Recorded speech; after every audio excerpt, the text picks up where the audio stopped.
So I woke up American at first, and then it changed to a British accent. I also have been right-handed my entire life, and I am now left-handed. I woke up left-handed. And so when I woke up, I was unable to move. I was immobile for 4.5 months. When I learned to walk in October of last year, my left leg had not been healed. And that's after 4 surgeries. And so I had to do a second surgery on the anniversary of my accident this year. Currently, as I'm talking to you now, I am blind in my right eye. The right eye was not supposed to go blind for about a couple of years, because what happened is that because the eyeball fell out, all they did was just push the eyeball back in and stitched it down, which is why it looks like this. So my retina is damaged, my lens is damaged, and the pupil is damaged, and the level of damage that my eye has, it doesn't make any sense to try to fix it, because as it heals, I'm actually going to go blind anyways. Unfortunately, in July of this year, I woke up and I was completely blind in my right eye. And so this is how my life has taken a 360-degree turn. My brain damage, as I recover physically, learning to walk again, learning to be a part of life, I now have a new normal. And what that means is that everything that's okay for you is a challenge for me. And a lot of people might think that the worst thing that could ever happen to me was not being able to walk. That is not true. The worst thing that happened to me in my accident is my mental health. Before my accident, I was a positive person, and I was a go-getter. I was that person that's always flourishing, that person that's always hitting the mark, that person that's always running with the next idea. And maybe my accident is to slow me down a bit so I can enjoy the things and people around me, and slow down so I can have more time to actually think about the things that I want. However, when I was in my accident, I was actually celebrating my birthday. And the last thing I remembered was actually bringing my friend home. And I woke up 2 days later in a hospital bed, being told that I can't move from my neck down. And both of my legs were pinned with irons. And at the end of each leg, I had 5-gallon jugs of water to have them stay in place. And so I moved from being a positive person into a person that I didn't recognize. And many nights, because I was in the hospital for 30 days. And there were many nights that I had suicidal thoughts. I thought about, okay, if I can roll off the bed, and the height of the bed to where I'm going to fall, I'll probably have internal bleeding, because the pain was so excruciating that I thought that it was better to die rather than to live and be in pain. And then at the back of my head, I'm like, when am I going to be able to walk? Because I went from fully independent to fully dependent. My left arm was fully damaged. When they did the x-ray, the doctor actually said to me, your hand looks like a shredded cabbage. That's how bad my muscles were torn. So I could not even lift my left hand without somebody actually assisting me. I couldn't bathe myself. I had to be tied in. I couldn't use the bathroom. I had to use a bedpan. And in Jamaica, when we actually hear about people using bedpans, what we think about is old people that can't help themselves. And now that was in my head, like, I'm not an old person, but at the end of the day, I have to be using a bedpan. I have to be relying on people that I have no clue where they're from or who they are. And I couldn't have my mother there or my father there to help me, or my friends. And so that takes a mental strain on me. And many nights I thought to just roll over and just die, or just throw myself on the floor and just die. And I had a few people that it was as if they could feel what I was feeling. And they would normally call me in the nick of time. And as I went through all of my surgeries, I have lost a lot of friends in my accident, since my accident happened. And when I meant I lost friends, it's that I'm that person that I don't need to know you for a very long time. As long as you come to me for help, I will help you. If I can't help you, I will show you or point you into the direction where I can help you.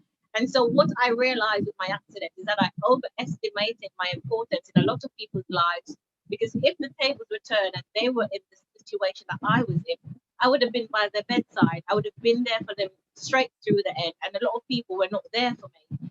And even that actually said to myself, okay, so nobody loves me, nobody cares about me, or the people I thought I loved dearly, or the people I thought that I cared about dearly, they were not there. And those things kind of, you know, kept adding on to my mental strain, and I became very depressed and I became very sad because I didn't think I have any purpose left. When I was independent, I could do what I want to do. I was in entertainment, in social media, in accounting. I was a very jovial person. I could see a purpose for my life at that point. But now waking up and not knowing when I will be able to walk, not being able to do anything for myself, not even to brush my teeth, I felt like I had no purpose. And when I exited the hospital after a month and I came home, and reality really hit me a second time that, hey, you can't walk, you can't move. To move from one end of the bed to the next, my entire body was in pain. And talking to you guys now, I am in pain, but I mean, it's been a year, so I can manage the pain, but everything I do, it's pain. No matter how small, no matter how big, no matter how insignificant you might think it is, to even climb up onto my bed. I can't climb onto my bed like a regular person, like just sit down and go in bed. No, I have to strategize how I'm going to go into bed because my entire bottom half is currently metal and I have to live with that for the rest of my life, basically. So, you know, with the heavy rains that we currently have and the change in weather, my entire body is completely in pain all the time. And when I came out, I said to myself, why am I here? Because my accident was so bad that my friend died that was driving. I was sitting behind him. He died on the spot. His body was actually combined with the engine. That's how bad my accident was. And there were two other young ladies in the accident, but they were on the passenger side. And they did get some injuries, but they have been able to recover. I was in my head saying, why am I here? Why would God want to spare my life that I am still living, but I'm living in a way that I cannot understand, that I cannot accept for myself. And I'm not that type of person that asks for help. And so I said to myself, okay, let me try to find things that would alleviate my mind because I had nobody that was, they didn't think that my mental health was important as my physical health. So everybody would come and ask me, how are you feeling? How is recovery going? How are you feeling physically? But there was nobody, and I mean absolutely nobody that actually asked me, how do you feel in your head? How do you feel about your accident? Everybody was just concerned about me physically. And even when I said it to person that I feel like killing myself, or I feel like I should not be here, or I'm sad, or I'm depressed, all I would hear was, that will work itself out. Just focus on walking, focus on getting better. But that didn't work itself out. I had to find ways to work that out. And so I went back to my roots, and my roots is Christianity because I've grown up in a Christian home. I went back to reading my Bible. I went back to praying and talking to God, just as how I'm talking to you guys now. And that alleviated some of the pain that I was feeling internally. So much that I could motivate myself to taking up all this stuff like journaling, starting to actually talk to myself. Because if you saw me, you'd think I'm a mad person because I was having a whole conversation with myself, answering and everything. And so I took up meditation, and a series of doing these things on a consistent basis actually helped me to move from a place of sadness to a place of depression and really finding out what my purpose is. And what I have summed up my purpose as is that I believe that I was saved to tell my story, to motivate others that, yes, life is hard. Yes, you believe that everything that you try to do for yourself doesn't go the right way. There's also instances where you think you're on the right path, but circumstances beyond your control have intervened in that path. And because you didn't really think about it, because it's just out of the blues, just like this coronavirus, nobody thought about it. And so all you're doing is setting your goals for your life, what you want to achieve, how you're going to achieve it. And here comes the coronavirus changing your entire life. And so mentally that can be strenuous. And then you start to question yourself. Are these things happening to me because I'm not supposed to be on this journey? Are these things happening to me because I did somebody something wrong? Because I thought about that. I was like, who did I not help? Who did I turn away when they needed me?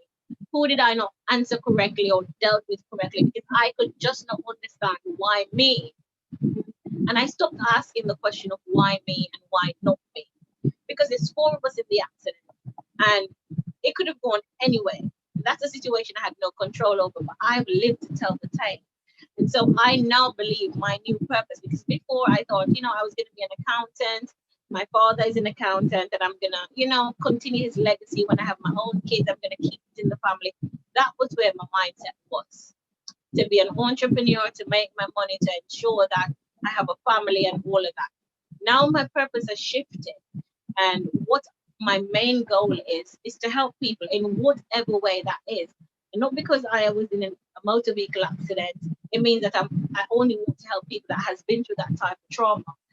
The motor vehicle accident is basically the cherry on top for the series of trauma that I've been through my entire life. So basically, I can relate to any type of trauma that anybody of any age has been through, because unfortunately, I have experienced it firsthand.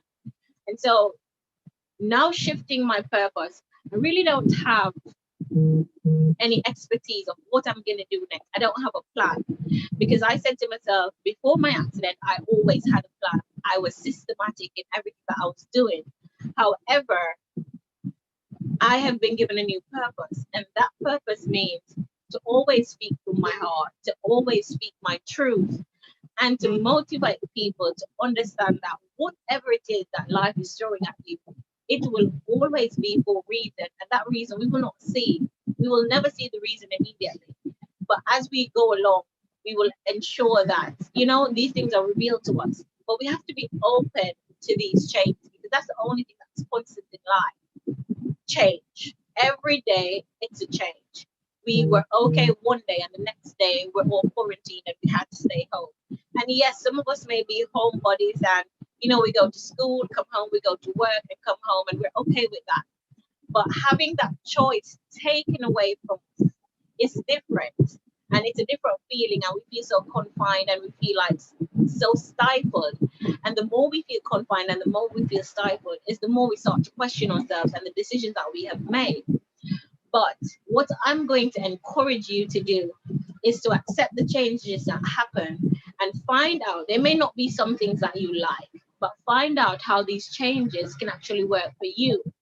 Open your mind a little bit and see how something that you didn't plan for, or something that you did plan for, falls apart.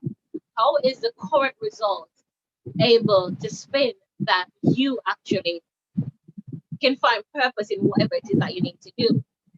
I know giving up is always the easiest thing, but nothing in life that's good for you is always easy. Nothing at all.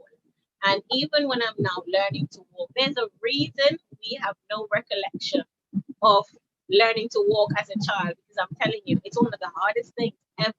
It is one of the hardest things. And it's not in a situation where I can fall. If I fall, I risk not ever walking again. And I'm just 34 years old. I want to walk at least until I'm 50. So I want to walk. And so what keeps me going is the fact that I need to always keep pushing, because I am trying to help people to also keep pushing. And I need to live by example. And so it's a fulfilling feeling knowing that, yes, this is not what I signed up for. This was not my purpose. I believe that, okay, I have limitations to the people that I can help. I have limitations to what I can do for people. I have limitations to myself. However, my accident has shown me that I have no limitations. I just need to think of a different way in order to achieve the goals that I'd like to achieve. And I have no control over the things that may intervene in those purposes or those plans that I may have. But when they come, I actually need to find a way around that. Open my mind a little bit, think outside of the box a little bit more, and a little bit more outside of that box, and see how best I can still achieve the same results. One thing you have to understand is that patience, I was not born with any. at all. I was not. And I have been forced to trust the process. And we hear about it, we see memes about it. Trust the process, ensure that everything that you're doing is, within a time frame.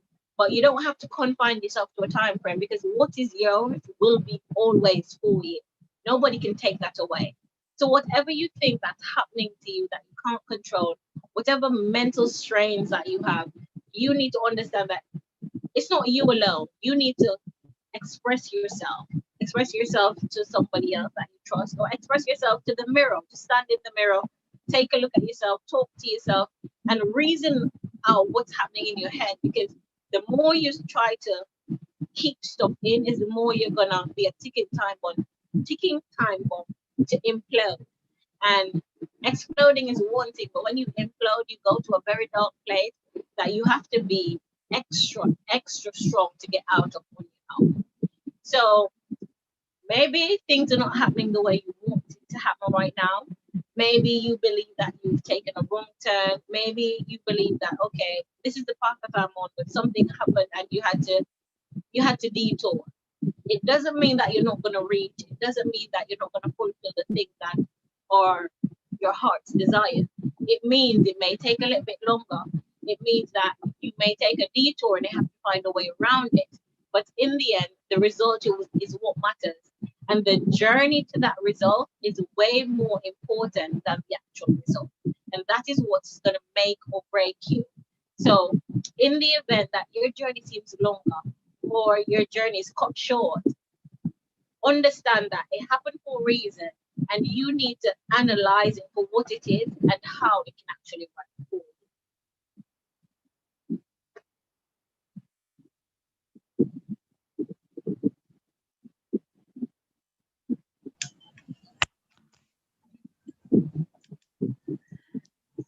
Wow, that's such an amazing testimony, Deana. you. Thank you. Thank you so much for sharing with us. Thank you so much for sharing. At this time, I'm going to ask, is Kajambo? I should make in the introduction. Yes, I want to reserve my comments until Dr. Anderson has responded to this experience that Deana has had, and then we can share, Okay. Hello, everyone, again. I will be introducing Dr. Anderson Atkinson. I believe many of us know her, so she isn't a stranger to a lot of us, but here goes. Dr. Claudine Anderson Atkinson holds a PhD in counseling psychology from Georgia State University and divides her time between academic tasks, her private practice, supervision of research courses, and outreach. Dr. Anderson Atkinson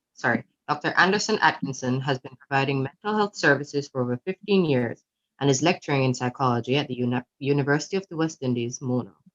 She has also served in a number of academic roles at Northern Caribbean University and International College of the Caribbean, and previously as a psychotherapist and director at NCU Counseling Center and psychologist at the Michael Child Assessment and Research Center. Dr. Anderson Atkinson is licensed as a psychologist in both Jamaica and Florida. Her expertise lies in interpersonal violence, trauma, and group therapy.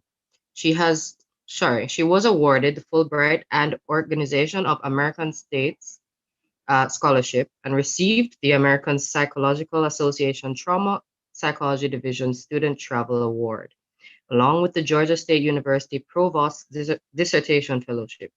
Her interests fall broadly on resilience and interpersonal violence and trauma, and she has had the opportunity to present at the national and international conferences on topics such as suicidality, ethics, violence, exposure, and resilience.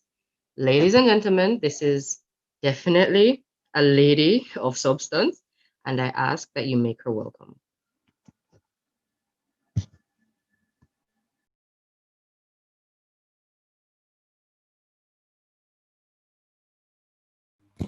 Thank you so much for that introduction. I feel impressed, and it's except when I remember that you're talking about me. It is my honor to be to be with the group, just kind of sharing. And I just want to extend special appreciation to Miss Clayton for sharing her journey. What a powerful, inspirational woman that you are. I I can only imagine how challenging things have been, but out of your dark and challenging places, you have become quite an inspiration to many. You epitomize what I an area of research that I'm very, very much involved in, the whole matter of post-traumatic growth, the capacity of us that we have, that some of us have, of being able to sit in our dark places and in the midst of ruminating and figuring out and having to contend with some of the assumptions that we have about ourselves and the world, and out of that place to refine a new purpose and meaning and make decisions about alternate paths that we want to engage in based on our changed life from our places of trauma. So again, just really want to express appreciation to Miss Clayton for using this platform and the other platforms that she has used to not just share her story, but also the human capacity to exceed expectations, even when we have walked in very dark places. Well, I have been charged with summarizing and speaking to one area of Miss Clayton's current challenge, the whole matter of the foreign accent syndrome. And so I am going to just provide a brief description of what that is, and also intersperse some of the content that would have been shared and my reflections on that journey. I am wide open for other comments and questions, and for Ms. Clayton as well, for her to kind of share her reactions and any questions and comments that she might have.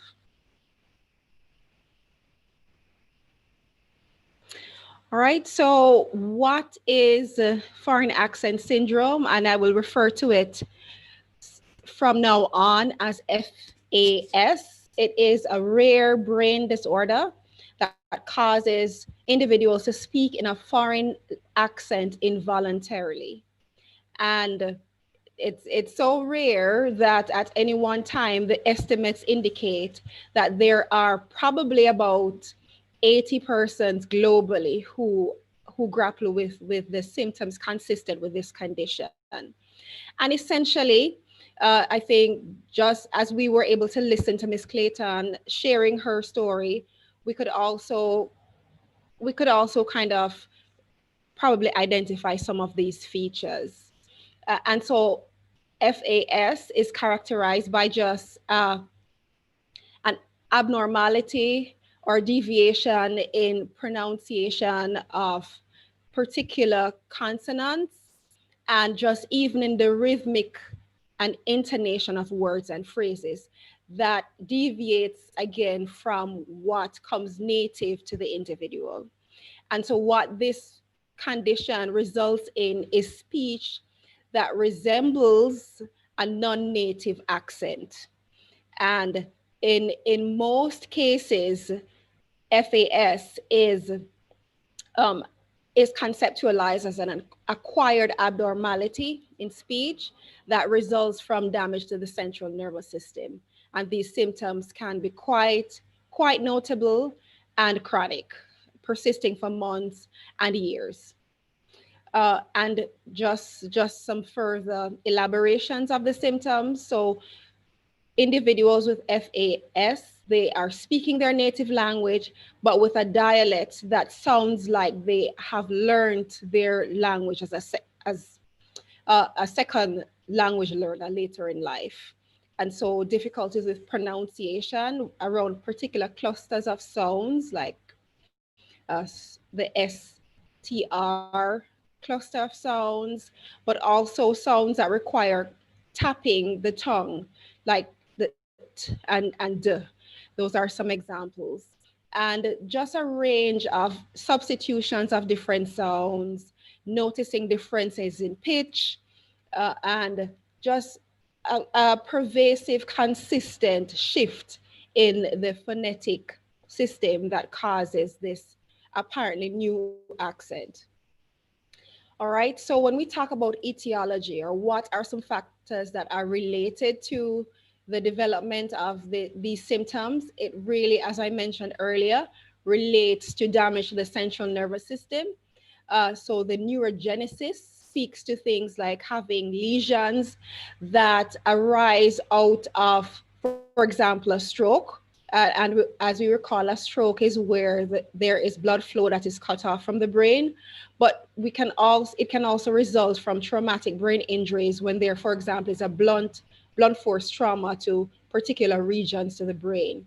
But also if there are aneurysms or lesions where the blood vessels are weakened or ruptured, and then there is internal bleeding, then we can have those symptoms. We've also seen globally instances where with persons with MS or multiple sclerosis go on to develop FAS. And essentially what is occurring when it comes on to FAS, when it comes on to the neuroanatomy, we're noticing that there are particular motor areas of the brain that are implicated in speech that seem to be disrupted, and that contributes to some of the symptomology. I have a little graphic on the screen that really shows how the interruption of blood flow when there's a blood clot essentially in this particular region results in these kinds of difficulties. Now, there are some associations between FAS and other conditions. Aphasias, which are communication disorders or speech disorders that relate to the expression of speech, but also the ability to comprehend speech. And then the apraxias and speech apraxia in particular, which is not so much the ability to understand and express speech, but to produce speech sounds, so sounds and syllables and words. And so persons who have these conditions are also there's also the observation of that association with FAS. There are particular conditions that put individuals at risk for FAS, and this, a big indicator, is having a stroke. So having a stroke and also aphasias and apraxias, as I mentioned previously. When we look at pictures of the brain, what we notice is that it is the region of the frontal lobe that is responsible for motor functioning, like the motor cortex, that is not functioning as it should because of lesions there. But there also can be lesions in the parietal lobe and the somatosensory cortex in particular that is implicated in AFS. The challenge for survivors of AFS is often they are not necessarily realizing the shift in their dialect until they are told. That is the experience of some. And there is continuing research looking at how potentially AFS can actually be the product of different speech disorders. But so how does an individual become diagnosed? So first of all, it is so important for us to be mindful of any drastic shifts in our functioning, including shifts in our speech and language capacities. For some individuals, I know Ms. Clayton spoke in lots of depth that her symptoms emerged subsequent to a motor vehicle accident. There are other individuals with this condition that might not have had an obvious insult, but might still, as it were, wake up one day and notice a shift in their ability to speak their native language using their native dialect. In fact, some persons develop symptomology after having pretty significant migraines. So we are not always aware of when something is shifting in our physiology. And so it's important for us to be mindful of any kind of behavioral and cognitive and emotional shifts. So assuming that somebody notices speech and language deficits that are consistent with AFS, the next step would be a referral. And because of the global kinds of challenges that AFS is associated with, it is best diagnosed and treated using a multimodal team. And a part of the diagnostic process is a neurological assessment. And this is just where there are opportunities for brain imaging, just to be able to kind of see brain activity and structural changes through different scans, MRIs, CT scans, but also the electrical activity through EEG. And so that is the purpose of the neurological assessment. It's also helpful to perform a language assessment, and that's where there's an assessment of speech and language skills, so receptive and expressive language skills, using a range of tools that encompass reading, writing, and the spoken language, and in particular, analyzing speech patterns. And this is really to get a sense of the extent of the language changes, the accent changes, but also to be curious about ruling out other speech disorders. As I mentioned earlier, because AFS is linked to other speech disorders, it is critical to have a good sense of what the clinical picture is before we intervene.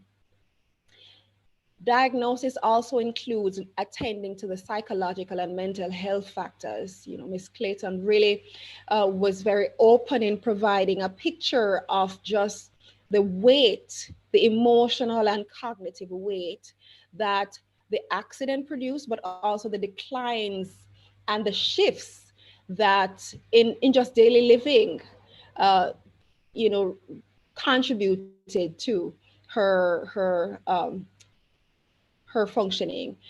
And so having a sense of not just how things are now emotionally and cognitively, but also a good mental health history is invaluable. Just because a trauma that because AFS is associated with having a stroke by itself can be devastating in physiological and emotional ways. But also the antecedents or the consequences of that trauma, then compounded by the identity implications of the speech shifts, speech and language shifts can be quite vast, especially since the condition tends to be so rare. Sometimes there's a minimizing by others of the symptomology, with some persons even accusing survivors of feigning symptoms or being just not empathetic around how closely bound or capacity to sound like our peers and or countrymen are. And so that's the value of incorporating psychological assessments within the broader multimodal treatment process. Now, having had a pretty thorough assessment protocol, that will inform how to proceed treatment-wise. I am, Ms. Clayton, I just want to apologize on behalf of the treatment team that they didn't have the foresight to connect you with mental health services, given the scale of your injuries and the very predictable consequences that it would have had on your functioning. Uh, it is definitely not consistent with just standard of care that you shouldn't have received at least some kind of referral and just an assessment of your mental health. Obviously, anyone who has gone through such a devastating trauma and then and we would expect that the road to recovery would be quite tumultuous, would need some kind of emotional support. And so that really reflects a deficit in relation to your treatment team. Uh, Directing or minds back just in general to what treatment can look like for a survivor of AFS. The treatment is going to be contingent on the underlying cause of AFS. Like I mentioned earlier, that AFS can be caused by several factors. Having, for example, a condition like MS can produce AFS. And so there's going to be variation in relation to the protocol that would be most helpful. In general, nonetheless, a big part of the treatment includes speech therapy. And this is geared at just being able to recreate some of the previous accent through vocal exercises. So essentially, the survivor is having to relearn what came kind of more naturally in the developmental process in relation to their accent and their intonation and some of the mispronunciations that have now become standard. And so it's relearning several of those things. In the same way that, given that there were substantial physiological injuries, as Ms. Clayton spoke about, having to relearn some of the our basic and taken for granted functions like walking. And another element of treatment includes psychotherapy, just to increase the survivor's psychological resources for coping with concerns related to FAS and the circumstances that would have brought on AFS. Some of the expected psychological difficulties would center on things like just the identity issues related to sounding very different all of a sudden. Then assuming that there are declines and new loss of abilities related to, for example, having an aneurysm or an insult, having to kind of figure out, who am I now? Who am I to be? What is going to be my purpose and function? And Ms. Clayton talked about her own grappling with that and how there are this new sense of meaning and purpose because we're having to recalculate when life has brought us new circumstances. Another aspect in relation to psychotherapy is the implication for our relationships, so interpersonal difficulties, frustrations, functioning. And this is going to be like more or less salient depending on the nature of our social support and any kind of pre-existing difficulties. And then vocational difficulties and possibilities, because depending on what was our line of work and how the condition that contributed to AFS implicates our physical and cognitive functioning, then there might well need to be some shifts in relation to how we choose to or decide to live our lives. And then how, because of the disability and the ways that AFS shifts things in us as individuals, but also in our wider family and social systems, how it can really cause us to embrace sometimes some unhelpful cognitions and behaviors. And so having a supportive place to kind of work through some of these cognitions and behavioral strategies can be helpful. Now, of course, there is need for medical treatment because of the physiological changes that AFS introduces. And so if there was a stroke, medications to prevent further strokes, potentially removing clots, if from vessels if those are implicated.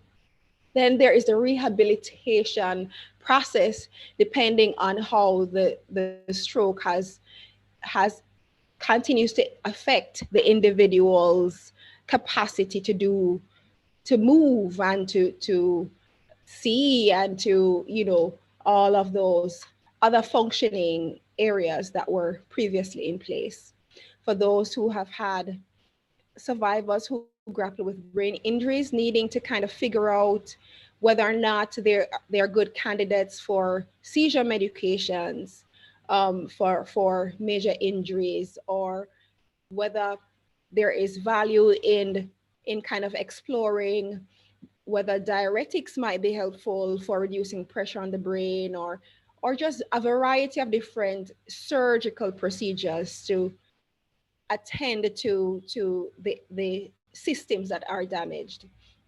And obviously, if AFS was the result of or associated with MS, needing to introduce therapies focused on slowing the decline or the progression of MS symptoms. And so what, hopefully you're kind of seeing the picture that this, if we're going to be provide useful treatment for survivors of AFS, it really is very all encompassing, just because of the global nature of the declines and the implications of these experiences. And then just for us in general, just some takeaway lessons. So AFS by itself is rare. Unfortunately, strokes are not so infrequent. And so the thing that we want to be particularly mindful of is what can we do to reduce our chances or vulnerability or risk for AFS and associated conditions by reducing our risk factors for strokes. And so there are some lifestyle things, events that can be quite helpful. For example, if we have chronic conditions, making sure that these conditions are adequately managed. So if they're cardiovascular diseases, diabetes, high cholesterol, high blood pressure, that we are doing all that we can to minimize these concerns. And also just good self-care around weight management, exercise, sleep, minimizing our use of alcohol, uh, smoking, and other drugs. And this is helpful not just for persons who might be at risk for stroke or FAS, but also for persons who have survived or who are in the throes of FAS. That managing these lifestyle issues can also help with prognosis. And again, just as a community, for us to extend compassion and care and increase our understanding of the variety of conditions that can be quite debilitating, because we all need each other, and we need each other especially when we're in the throes of these pretty severe conditions. So again, just I hope this overview was helpful. And I, again, just want to applaud Miss Clayton for sharing her life story and her testimony, and want to offer my contact if at any point it would be helpful for us to have a conversation, or because you're quite inspiring. So I suppose the support can also be in both directions. But thank you again, Psychology Association, for a very filling discussion on a pertinent issue. And thank you, Ms. Clayton, for so candidly and openly sharing your journey with us. I'm not sure if there are any questions for me, but again, I just want to extend commendations and appreciation.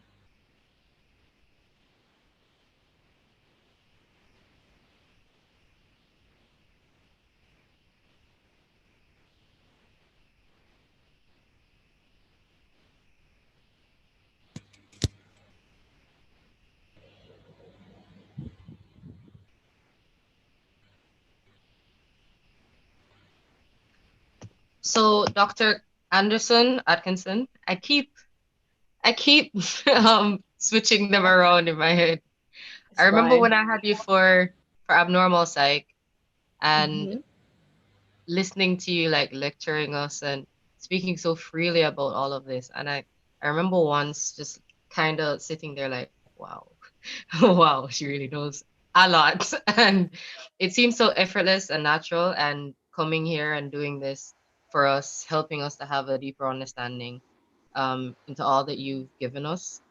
Both presenters are absolutely amazing. And I really do want to thank you. Thank you for the time out. Thank you for sharing with us, helping us to really appreciate what we didn't know and being able to spark some sort of, what would I call it now? Interest, I suppose, in looking at this further, I think. Mhm. Many of us don't really know other subcategories of psychology other than counseling or maybe forensic. And here we are. So I do thank you. I do thank you so much for coming and speaking to us. I also thank you, Miss Clayton. Your story is absolutely amazing. And this is an Iron Will spirit. I really do thank you for coming here and sharing your experience with us and letting us in, even for this little bit. So Thank you thank so you much. both I ladies. actually have a question for Dr. Atkinson. I don't know if you said it Oh, sure. before. Dr.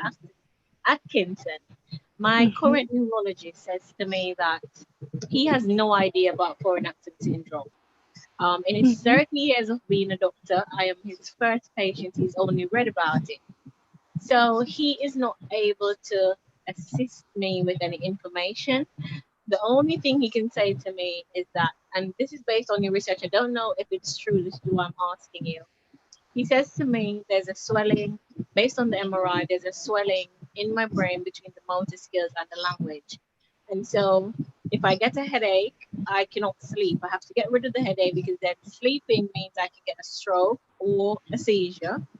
And he says Mhm. that because he doesn't have more information of it, I can actually wake up one morning and speak a completely different language again based on the damage. And I Yes. can't get hits to the head or any stuff like that because then I can change into a different language. Is that true?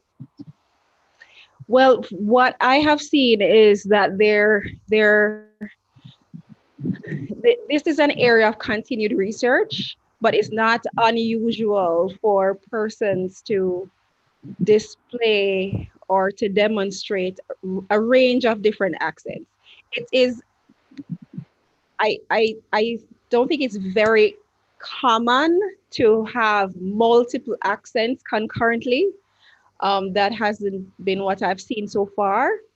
Uh, but new insults and new, if you were to have another aneurysm or stroke, that would certainly introduce more challenges. I think it would definitely be helpful to connect you with persons who are in the thick of this area of research and clinical practice. Um, but again, I know that this is a very, very rare condition, and so these specialists are few. So maybe, a part of what we could do, and we can share contact information. We could do some searches together, because I think as a survivor, it is invaluable that you have as much information that is available to you as is possible. Yeah, because I have spoken, persons have reached out to me, but their foreign accent syndrome has not lasted as long as mine. They've Yes. said that, they've had family members or they've done surgery on their head or their throat and they woke up with a different language, but it didn't Yes. last very long. The Yes. most I've had about is 6 months, and Yes. my and then I would love if sometime I could talk Jamaican because then as I recover, when persons are speaking to me in patois, some of the words are now going over my head and I can't understand. I just nod and smile. Yeah. but Yes. but Well, you know, if you don't speak to me in proper English, half the uh, words that you're saying to me, I'm not able to comprehend. Yes, and that's because of the region that was damaged, because it's not just the expression, it's not just language expression, but comprehension, and that's why you're having that both of those difficulties, you know. Um, and the frustrating thing with AFS is that there's lots of variability with duration. And so there are Yeah. persons who can have the same symptomology for months and unfortunately some for years. Do you think I And can but ever speak Jamaican again? what's that? Do you ever think I can speak Jamaican again? I think what is going to be helpful in relation to increasing prognosis is connecting you with as much services as are Okay. available based on the standard of care for FAS. And my suspicion is that you might not be receiving all the resources that you could benefit from. And that has probably not given you the optimal outcomes. Not there's lots of, like I said, there's lots of variability in duration, but also in like pro- prognosis. But having access to the resources that have been shown empirically to be helpful will certainly improve and increase the odds. And so I'm not sure who your contact is with the association, but we can definitely liaise through them so that we can speak more freely and do some work together. Because I am eager to see you get connected with as much as is available, because I can only Yeah. imagine the kind of Currently, I'm not in contact with anybody, so I do welcome your contact for sure. Because you're the awesome. first person since my accident has happened that can even shed some light on the situation. Because I'm at a Oh, standstill, really, and the internet really? is not a nice place at all when it comes to No. information. Yes, it's not, Google isn't created equal. There can be some good valuable content, but also some unhelpful things as well. So I'm happy that we've been able to connect, and let's continue doing some work together. Sure, no problem at all.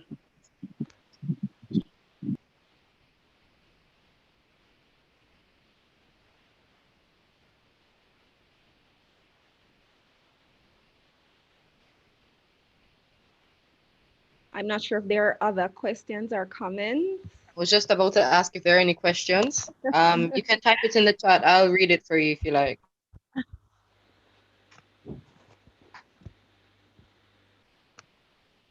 But you can open your mic, you know. It's fine.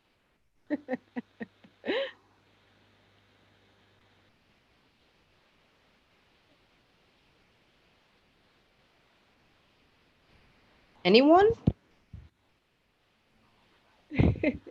Well, I'll Okay, take this time since to it remind seems you like, to. Oh, can you hear sorry. me? I was going to say, Everyone, since it please seems listen to. like we're attendees,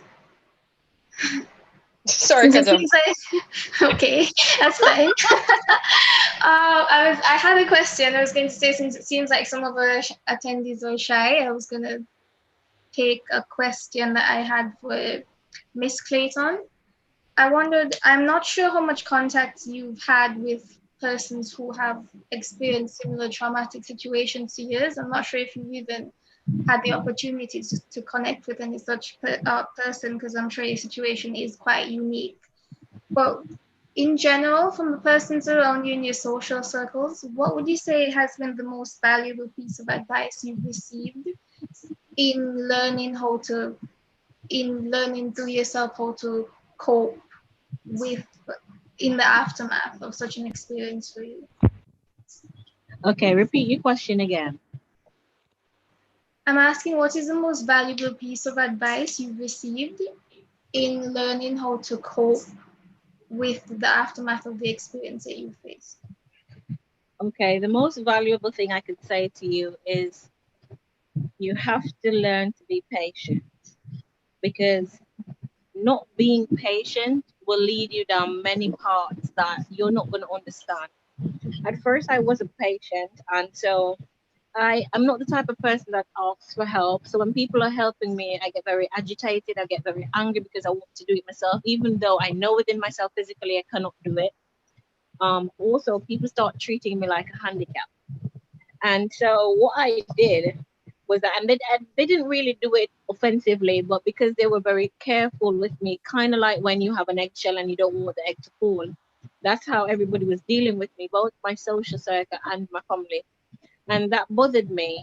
And I felt really like a handicap. So even if you weren't saying it to me that, you know, you're immobile or whatever, I felt like a handicap. And what that did was play on my mental state. And I started to behave like a handicap. And what I realized is that the mind is a powerful place. And so, in order for me to physically get better, I had to mentally always be positive. So, the most valuable thing I can say in any situation, because a lot of people may not have been through a motor vehicle accident, but you're going through emotional trauma, you're going through other physical traumas that, you know, play on your mental capacity to continue. What I would say to you is be very patient with yourself, not with the people around you, but with yourself. Understand your limitations, accept them for what they are, and work with yourself to understand the new you or adapt to what has changed within you. Because if you don't do that and you try to fight against it, it's just like a child that's rebellious against their parents. It will feel good and the instant gratification is good, but the long-term effect of it will have a negative effect on you. I hope I answered your question. You did. Thank you for that response. You're welcome. I see Denise in the chat says that she has a question for Dr. Atkinson. Yes, can you hear me? Good afternoon. Yes, we can hear you, Denise. Okay, good. I'm not, I'm not sure if it was mentioned during the presentation, but um, with Miss Clayton's case now, she speaks now in British, right? So I'm just wondering, is it a case that when this change occurs, generally for persons who experience this challenge, is it that they can speak any accent, even one that they have never been exposed to, or is it probably because she has been probably exposed to the British or American accents, probably in the social media or on television or so on? No, so the condition isn't based on exposure. In fact, that is one of the criteria in deciding whether somebody meets somebody's symptoms is consistent with FAS. You can develop intonation, pronunciation patterns that are inconsistent with anything that you would have been immersed in. And it sounds foreign. There's a foreign accent. And so natives, persons from your native tongue will liken it to like particular regions, particular accent. And but sometimes persons who are from that region that you're kind of having some of the similar intonation, they can tell the difference pretty markedly, because it's not that it's identical, it's that it's the patterns are similar, and it is obviously not consistent with your native dialect.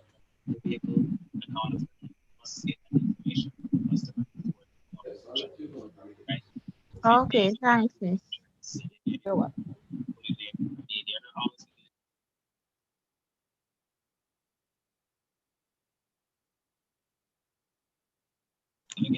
Hi, Miss Clayton. So, my question is, do you actually like your British accent?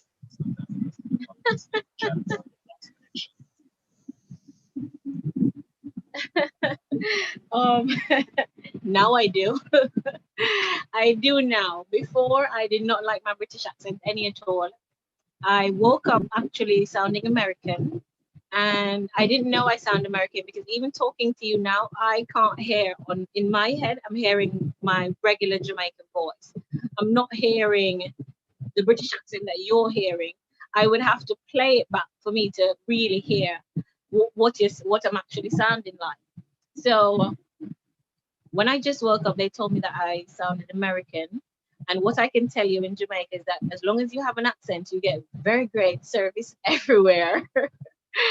So I woke up American, After American, I sounded a little bit Trinidadian. Then it's been British ever since. At first, I did not like the British accent because I don't believe that what had to happen was that because people hear that I sound British, they automatically respond to me in a British accent. And that was kind of irritating because I was so excited to learn or excited to sound like myself again. But over time, I have accepted it for what it is. And I do pray and hope one morning I can like switch between the two accents, because then I've never been to England in my entire life. I don't have English friends. I do have family in England, but they're so far-fetched we don't even connect to a point where, it may be something I'm hearing in my subconscious. So I have gotten used to it now. And as I said, I get a lot of great customer service when I do decide to venture outside against COVID. Okay. So a follow-up question. When you just heard that you now have a British accent, did you have to like record yourself and then listen to it to actually realize that yes, I do have a British accent now? Yes, I did. Okay. And then people stopped texting me and everybody started to call me and everybody started to ask me for voice notes. It was not until somebody said to me, because I was really saying to them, I don't sound like that, I sound normal. And it was like a back and forth conversation into an argument. And I'm like, no. So they had to actually record me talking. And when they played it back for me, that's when I realized, because as I said, when I'm talking to you in my eardrums, I'm actually talking like a regular Jamaican person. I don't hear any British accent. I don't hear any accent at all. And sometimes when they ask me to speak patois, I stutter because then I have to think about the word before I even talk about it. And then I just don't do it at all. It sounds very horrible.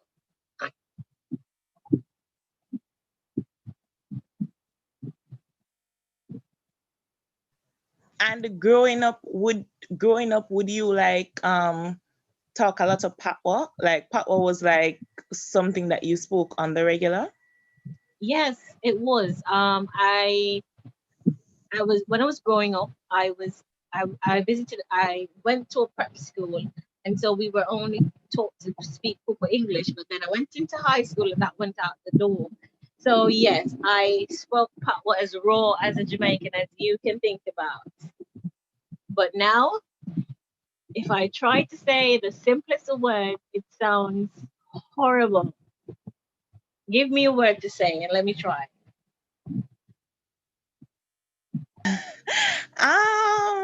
That's funny. What a guan? Water worn. One. Wagwan. Worn. Oh wow. Yeah. Yes, that is the horrible Jamaican that I speak. Wow. We would never be able to recognize you as Jamaican with that accent. Not at I all. know, I know.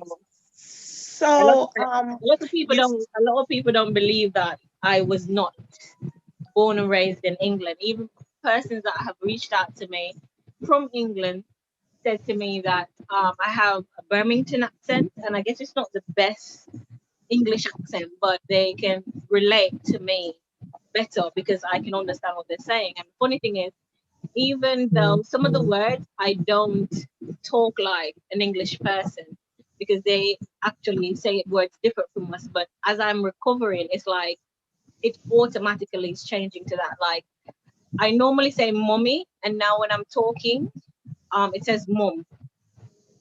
wow. That's interesting. Yeah, so and it's automatic. It's like I don't think about it. Now I just literally just say mom. So all right, we all speak English, but sometimes when I talk to my family in England, their accent is so deep that I have to ask them to repeat. For you, when you're talking to a English person, as in someone from England, do you just readily understand their accent now? Yes, I just readily understand their accent. And then as I talk to them, I actually get faster in my talking. So now when I talk to people, they keep saying to me, can you repeat for me, please? Can you repeat for me, please? But when I'm talking to somebody from England, I just talk. And the pace, sometimes they say to me, you talk very slowly. And I'm like, huh? Because I really don't. But to them, I'm talking slowly. But I can understand them perfectly. They don't have to repeat to me or any at all. The thing is, with my foreign accent syndrome, I do think that other stuff that's happening to my brain, because then sometimes my mouth moves faster than my head. And so it comes out and sounds like gibberish to people that I'm talking to, but literally I just said a whole sentence. So there is that as well. When I start to explain myself, I get really, really, really fast when I start to talk. Ms. Clayton, I have a question for you. And Sure. so you have had a really amazing experience. It didn't start out that way, and I know you said that you want to use your time and your energies to motivate others and to make a difference, you know, to persons who may have regular mental issues or who would have suffered traumatic experiences, you know, similar to yours. What is it that from where you are sitting, what is it that you would like to see happening to facilitate that change that you feel like you want to make? Well, currently, I realize that the Mental Health Association of Jamaica is trying to do the best that they can, but I want to provide a safe space for these type of people, because then people are not just so readily wanting to ask for help. Half the time they don't even know that they're having some type of mental issue. And so I'm currently in the process of forming a foundation to accept people of, any type of trauma. I think it messes with your mental capacity, any type of trauma. And so what I've started to do is reach out to people or open myself to people that are willing to talk to me, and just to give them some advice on the things that I am using to get over my mental strains and my mental battles, and to see if they're actually effective. What I would like to see is an environment where people don't feel like if they talk about what's going on with them, they feel judged. And you don't really have to open your mouth in order for somebody to feel judged. I can tell you that your body expression tells it all. And so Right. that is what I'm working towards as best as I can, to provide that safe place where people feel okay, no matter who they are, no matter what place they are in their life right now. Because then in the Jamaican society, which I am not fond of, but in the Jamaican society, we're brainwashed to live for people. So we don't indirectly do it, but it does happen. So we think about how people are going to view us. If I see somebody in the same place that I knew from before, then I feel like I'm already being judged, even if I haven't opened my mouth. So I want to break that barrier where people feel it is necessary for them to actually talk about what they're feeling. And they don't hear what I used to hear about, okay, that will work out by itself. It does not work out by itself. You need help. Even if it's somebody just to vent to, even if it's somebody for you to assist you to just look out in space for an hour. That alone will help so many people, because they just want to know at the back of their head, somebody sitting beside me understands, even if they really don't, but you're looking out and I'm looking out with you. And so I feel comfortable enough to explain to you what it is that I'm feeling. I am happy that you mentioned that, because recently on our club meetings, we're aware that most persons, when they think of mental health, they think of going to a psychologist or a psychiatrist and so on. And we have been blessed to have partnerships with some therapists, and we'll send you the link so you can, be exposed. We had an art therapist on our program a few weeks ago, and last week we had a dance therapist, and these are means of therapy that persons are not necessarily thinking of off the bat, and especially one of the things that we discovered with the dance therapy, because we thought it was going to be all about dancing, but it's really facilitating persons and their movements and how they express themselves in their movements where they are at. So like you don't need to be a dancer. And so we can provide you with some information on those practitioners. Yes. So that it's Stephanie Belnavis and Leslie Ann Belnavis Elliott. So we will facilitate that. So at least you can refer, you can because you want to help others, then it means that you can now say to them, have you tried this option? Or because persons may be receptive to different modalities of treatment. They are. And we also there's going to be a launch soon on UWI campus with the Guild for an initiative called My Silence is Deafening. And as I'm listening to you and you're saying some persons really just want someone to talk to. And we're hoping to bring an awareness. It's a collaboration with a number of different clubs on campus. And we really want to bring an awareness of the impact persons experience when they feel like they do not have an outlet for whatever it is that they're experiencing, and they have it all bottled up inside. And as you mentioned in your testimony earlier, you said you felt everybody was concerned about your physical well-being, but nobody was noticing that you were suffering mentally even more than how you are suffering physically. So you are starting a great thing, and we really hope that we can partner with you, even if it is to give you a platform to speak, so that we can bring awareness to the different facilities and resources that are available to help I would be more than happy to do anything with you guys. Absolutely. It does not matter. Whether physically or virtually, I am up for it and I'm open for it. Thank you so much. Thank you so much. You have indeed been an inspiration. And Dr. Anderson, we also wanted, Dr. Anderson, can you come back on camera? I'm trying to get my club to not to be camera shy. Everybody refuses to use the camera, and they have such beautiful smiles, my team and my club members. But I really want to just say thank you so much, both of you, Dr. Anderson and also Deana Clayton, for coming and spending the time with us.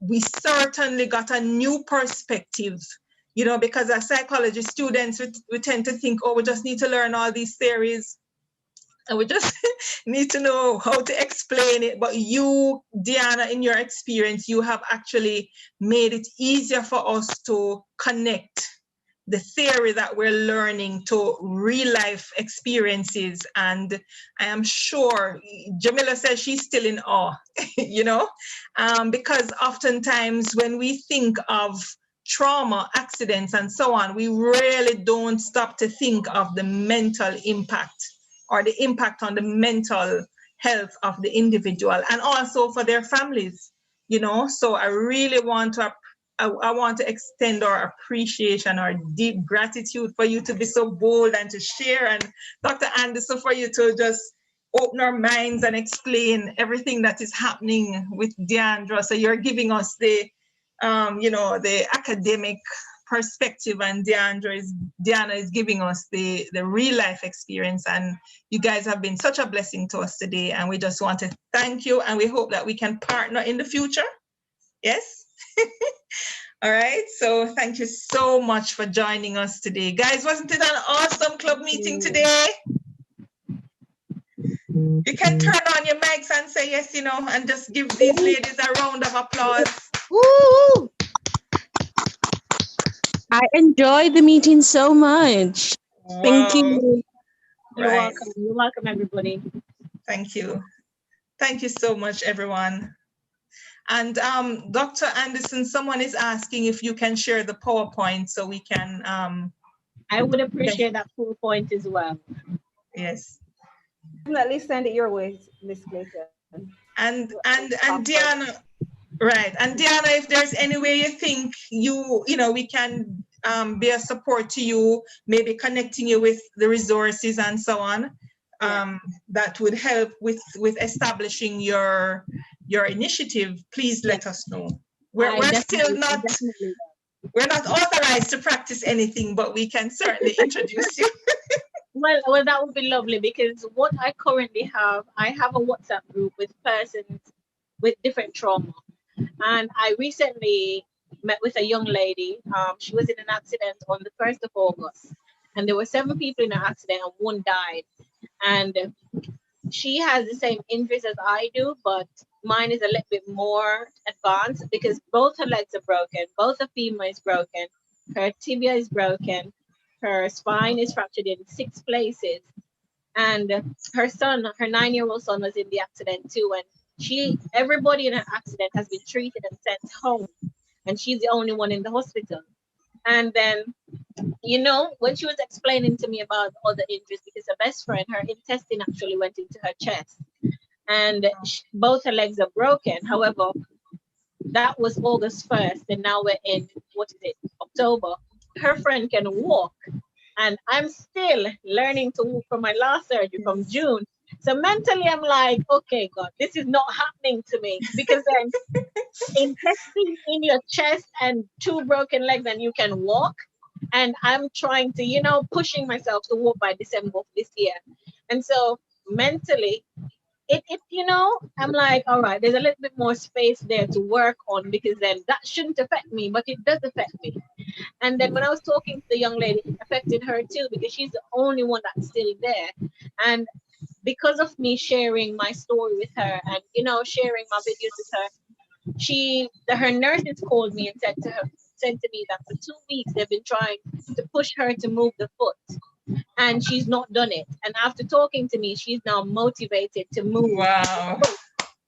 So those are the little things that I'm saying, all right, Deana-Rae, what you're doing is not extravagant, but it's working for somebody else beside yourself. So that is what I use to say to myself, okay, you're not totally out there yet, but the things that you're doing for yourself, it can also help other people. So I was very excited when I got your guys' email, because listen, when it comes to the mind, it's on different wavelengths for me, because then I have to use this in my online business, and it has to do with communication, of communicating mentally with somebody else. So we will have a long-standing relationship. All right. Thank you again. Thank you so much. So we have come to the end of our time, and I think we can say that this has been a good time. We would have learned a lot and would have encouraged and motivated someone. And for anyone out there who would have been triggered by Deana's experience, please remember you can reach out to us. We can, connect you with resources. We have the UA Health Center and so on. We can connect you with resources if it is that you need someone to talk with. We can, help to set up that kind of arrangement for you, because we do realize that some person would still be sensitive to everything that has been discussed. And we wouldn't want to share, and some persons are feeling motivated, and yet some persons are feeling as if, it's too much. So we apologize if anyone has been triggered. But just understand that we are trying to help to change the mindset of mental health, and also to let you know that if you need the resources, we can direct you to the right places. All right. Okay. So Nice bye, everyone. Thanks again for coming out. Bye-bye. Take care, guys. Okay. Thank you, Doctor.